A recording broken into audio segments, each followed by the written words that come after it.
Hello, hello, hello. We are live. Hi, Leah. Hello. Hi, Kristin. Hi, Jack. I am Kristin Gutierrez, the host for Confident Leadership. This is my co-host for the day, 3-year-old Jack. I am a best-selling author, a keynote speaker, and I love helping individual contributors and leaders lead beyond their role, climb the corporate ladder, and tap into their subject matter expertise and thought leadership. Today, we are here with Leah Owens talking about imposter syndrome. So Yes. let's introduce you to our world. Tell us all about you, Leah. Well, first off, thank you for having me. I'm so excited to be here. It's an honor to be doing this with you. Yes, like you said, I'm Leah Owens, and I am newer to the business side of the language industry. I've worked as a sign language interpreter for about 20 years. So I've been very passionate about access and language. And now that I am with Bromberg, I'm learning more about the business side of everything and doing business development. And with this change, it has also ushered in new feelings and new emotions that I am experiencing. Hence why we are here today to talk about imposter syndrome. Yes, but we all have imposter syndrome every day, all day, different seasons of life, depending on the things, And I told you that I met hard of hearing people for the first time. I didn't realize it, right? That I had never been in this industry 20 years and had never actually interacted with a deaf person. And as a ASL interpreter yourself, I know we talked a little bit about that a few months ago because there is something about everything in life. You think you have something mastered, and then you meet, you're faced Yes. with this other thing, and you're like, oh, I didn't know what I didn't know. Yes, for sure. I have the privilege of having my national certification as an interpreter, and it's been wonderful. I've loved working in the community. And now, kind of switching gears, I'm still obviously working with language and language access, but it's just a little different, scenario. So I have dealt a lot with this myself, because coming from a situation where I was very comfortable, very familiar with what I was doing as an interpreter. I had done it for so long, it was just kind of almost, it just was very routine. So now I've switched, and this has definitely challenged me to go outside my comfort zones, but that's not always a bad thing. That's usually how we grow, and it's usually what I know I needed. Yeah. Yeah. So when you think about the concept of imposter syndrome, and I know in preparation for this, you did an image, you put an image up on social media, right? So like, tell us from your perspective what imposter syndrome means. Yeah, that image that I used on LinkedIn, it really resonated with me because obviously we're both moms and we kind of wear our capes daily, and we're handling and juggling so many different things, but we're not always giving ourselves that credit. We're not always giving ourselves that grace to not be perfect on things. And so that person who's looking in the mirror sees something totally different than what the real image is behind her. And I feel like that is imposter syndrome, to a T, where we're not always seeing things for what they really are, but instead we're comparing them to what we think they should be. Yeah, for sure. And we are our own worst critics. And so it's really hard when we think, oh, I'm not the expert in sales. What gives me the right to be able to sell this service that actually I have been, as an ASL interpreter, I've been providing to the community for all my life. But now I'm to sell it. Like, what does that mean? I had the same imposter when I started working for myself. I'm a sales veteran. My parents are both salespeople. But all of a sudden, selling for yourself, you're like, well, hold on. Like, what do I do? And my mentor was like, you get out of your own way. You put one step in front of the other, and you simply start having conversations, right? And so sometimes overcoming imposter syndrome, we can talk about that too, is like, what are some strategies that have worked for you to help overcome imposter syndrome? Yes, I've definitely needed to implement some strategies on this one. I think One thing that was incredibly helpful was having a mentor like you in the field. I think it's really honestly been life-changing, because it's like inside I have good ideas and I think I know what I should do, but it's having that confidence to follow through on that and to, try it. Just try the idea, see if it works. Let me run this by you. Does this sound like this is logical? Does this sound like, something that could work? So I think it's really important to find someone that you can talk to. And it may not even necessarily be someone in the exact same line of work as you, but someone that you trust, someone that you feel like is going to get you when your kid is homesick and you've got to do a LinkedIn Live. Hey, we got to roll with it, right? You got to get the person who can get that. Oh, no, but I love it. Like asking for help. Mm-hmm. So I talk about it in my book, Be a Better Sales Leader. I have a section on imposter syndrome, but then it's also kind of all throughout. Like the first pillar of the book is about asking for help and finding mentors, right? Yeah. We're so lucky that we got paired together in a mentor-mentee relationship who, oh, by the way, share the same birthday, we found out, right? Yeah, but you do have to continuously, even I would say, like somebody like myself who appears to have it all figured out, I obviously don't, right? So how am I continuously asking for help, finding more mentors? Sometimes I'm paying for those mentorships because it comes to a point in our career that, well, the people that we really want to be mentored by, maybe they're too busy to give it to us for free. And it is important that, what's that? They're in demand, makes sense. Yeah. And then it's like, what other industry associations can somebody plug into to find help? What are the courses online where they can find help? And then what are some of the other strategies, would you say, in addition to asking for help? Yeah, that has definitely been huge. I am good about doing research. Like, okay, I need to learn more about HubSpot. There's tutorials, there's YouTube videos, there's lots of articles that have been written on different features. So, just familiarizing myself, like it's okay to take the time to go and learn what you need to know, so then you can be more effective and more efficient. And it's kind of like arming ourselves with those tools, like feeling like, okay, I need another tool in my tool bag here so I can get this job done. And we don't know everything. It's okay not to know everything. Yeah. But I think doing the research and being open and willing to learn, for me, that's been huge. Just like, it's okay to say, I need a definition of what that means. I'm not always familiar with all the acronyms and things. So just being like, okay, I'm going to be the one to ask. Yeah. I've always been that way, kind of, because I think like, if I'm asking that question, there's a good chance someone else is probably asking that question. So it's okay to go ahead and voice it. Yeah. So there's a couple themes there, is like always ask one more question. That was my motto for years. Excuse you. And in fact, my best friend and I would joke, because that applies to all things in life, right? Always ask one more question. We would joke that, oh my gosh, like had I just asked one more question about something in personal lives, I would have actually come to the answer sooner. So that's a good motto to follow.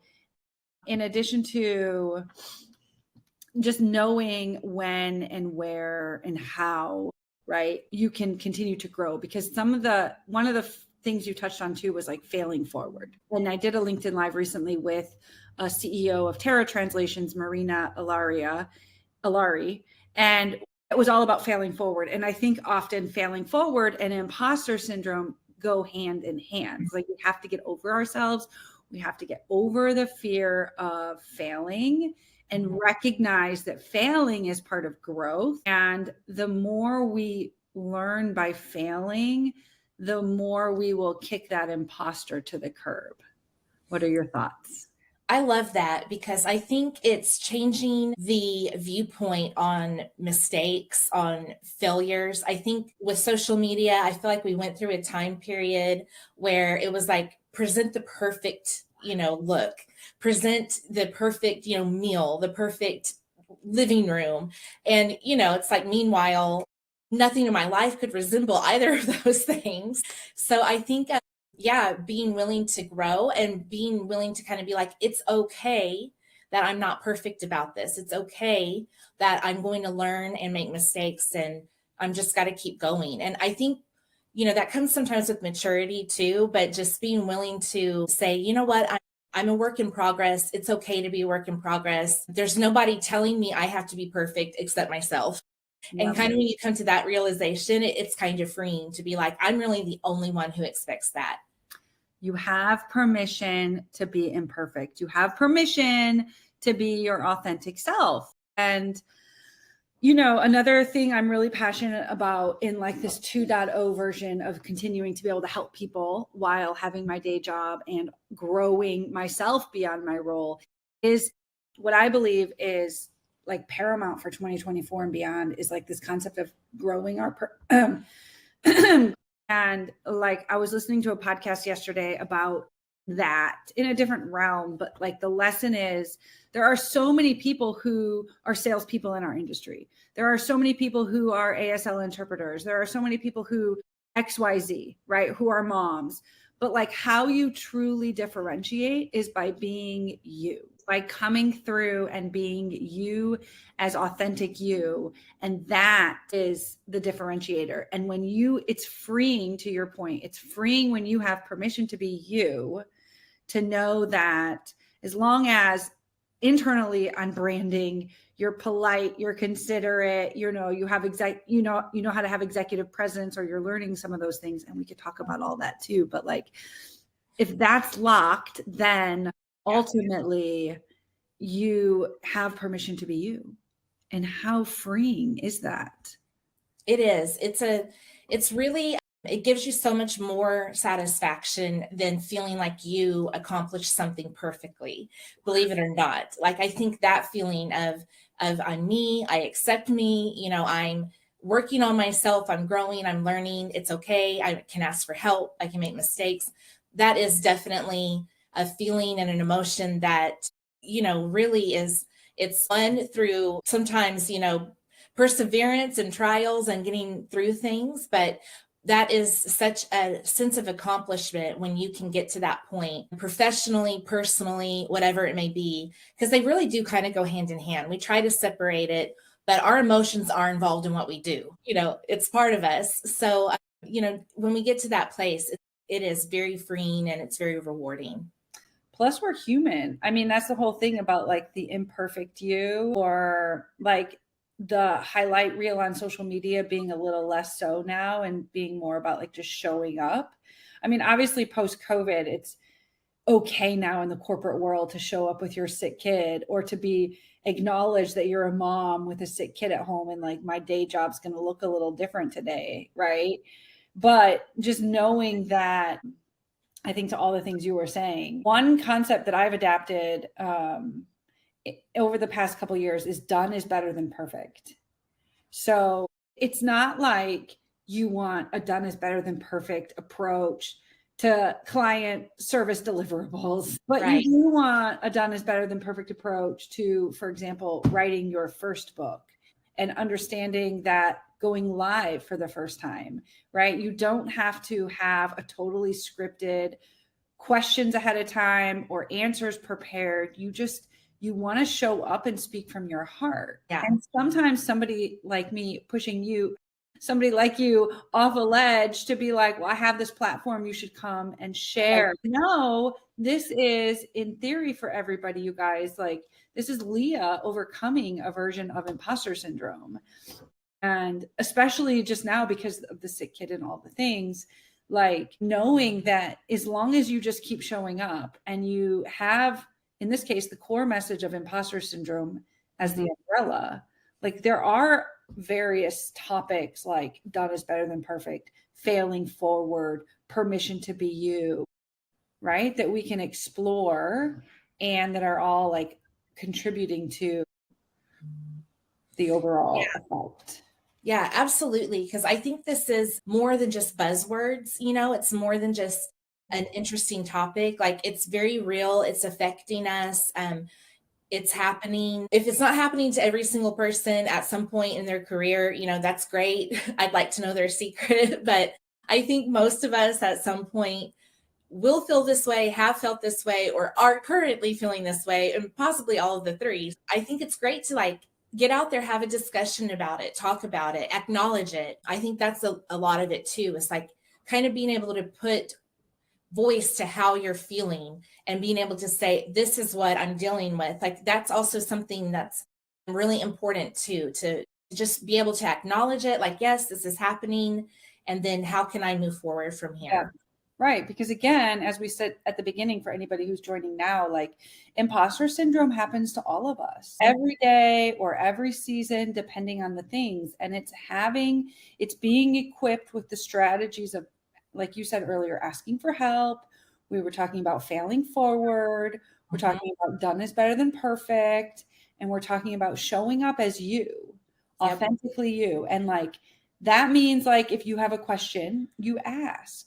Nobody expects somebody who, just because you were an amazing ASL interpreter for years and years and years, that you would know the industry lingo or the acronyms, as you said, like out the gate, like these things have to be learned. And in our industry, there are lots.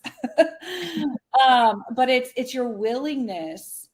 The person who overcomes the imposter is the person who's willing to raise their hand and ask questions and ask for help. And I think too, it's really important to like look back and see where you started on something. I can look back at where I started in my career at this point and then compare, where I am right now and like how much I've learned, how much I've grown, the different things I've gotten to try, like coming on a LinkedIn Live. I could not have done that in my previous career as only being an interpreter. So I am pushing myself. I do see ways that it's helping me grow and learn. And I know there's more work to do, and I'm here for all of it. Yeah, well, it's been an honor to be part of this season of your growth. And I'm really glad that you attended and were so willing to come onto this LinkedIn Live to overcome your imposter syndrome. Tell us what's coming for Leah. Are you able to share? Yeah, so we've got some webinars in the works. That's something that I've been able to kind of head up, is presenting webinars for Bromberg, either to current clients or prospective clients. And we have one on the 17th. I'm hosting an event for a client. I'm talking about working with deaf and hard of hearing coworkers, providing access. And I love that because it's something, that I do know about, because I've seen a lot of great things as far as access for deaf people, and I've seen a lot of terrible things as far as access for deaf people. So I get to talk about something that I know and I love, but I get to do it on the language side for clients to help them with their situation with working with deaf and hard of hearing. So it's really exciting. I love getting to be able to do those things, and it's very rewarding.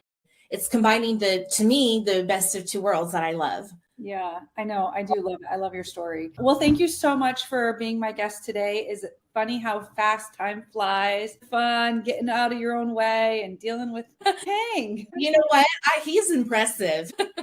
He's like, Mom, this is boring. Poor guy. But think of how you'll be able to use this against him in like 20 years when you and you're meeting Leah for the first time. Please connect with her on LinkedIn and reach out and follow her. She's really an amazing new, entrant into the industry, although she's been serving us for years and years and years. And we froze at the 11th hour. Leah, are you still with us? Okay. Well, she says, thank you so much. I know it. And thank you from me and Jack. I hope everybody has a wonderful